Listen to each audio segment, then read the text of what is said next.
Ayant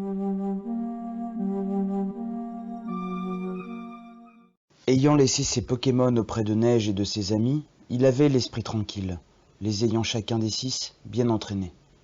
Jormo fouillait à présent un autre carton, celui-ci rempli uniquement de livres manuscrits et de bandes dessinées. Une des bandes dessinées l'intéressa plus longuement que les autres, celle des aventures d'Astérix. Il connaissait vaguement les 2 personnages principaux, mais n'en avait jamais lu auparavant. Je me demande si mon pouvoir fonctionne également dans les univers fictifs et non numériques. Dommage que Tortuga soit resté avec eux. Il m'aurait été utile si jamais j'arrivais à aller dans l'univers d'Astérix. Bon, tant pis. Go! Jormo ouvrit la bande dessinée et dès qu'il commença à lire, celui-ci fut aspiré à l'intérieur. Son pouvoir avait également fonctionné. Il était étalé sur le sol d'une forêt de chênes et de pins, où une petite route sinueuse et rocailleuse traversait la forêt. Il savait très bien qu'il n'était pas dans le monde réel, mais toutes ses sensations étaient inchangées. Il fallait qu'il trouve à tout prix, dans cet univers, quelqu'un ou quelque chose qui serait susceptible de l'aider dans sa quête. Une armée serait la cerise sur le gâteau. Bon, réfléchis Jormo. Je crois que cet univers se passe au temps des Gaulois et de la conquête romaine, pendant le triumvirat de Jules César. Mais je ne connais rien du reste.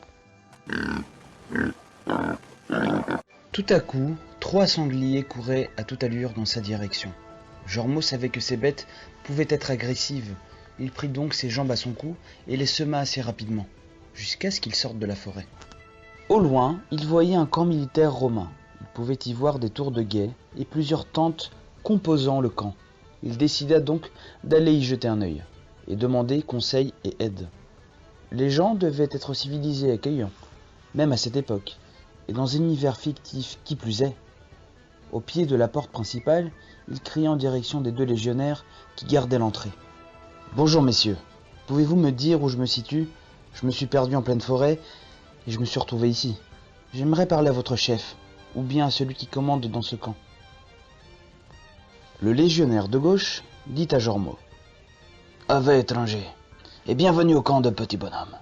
C'est le centurion Alex Valgus qui commande ici. Mais il n'est pas là pour l'instant. Que veux-tu? Qui es-tu? Si tes réponses sont satisfaisantes, mon frère d'armes, Pedrus, pourra te conduire auprès de notre décurion Citrus, qui commande en l'absence du centurion. » Il ne fallait pas que Jormo éveille les soupçons. Il fallait qu'il se montre le plus naturel possible.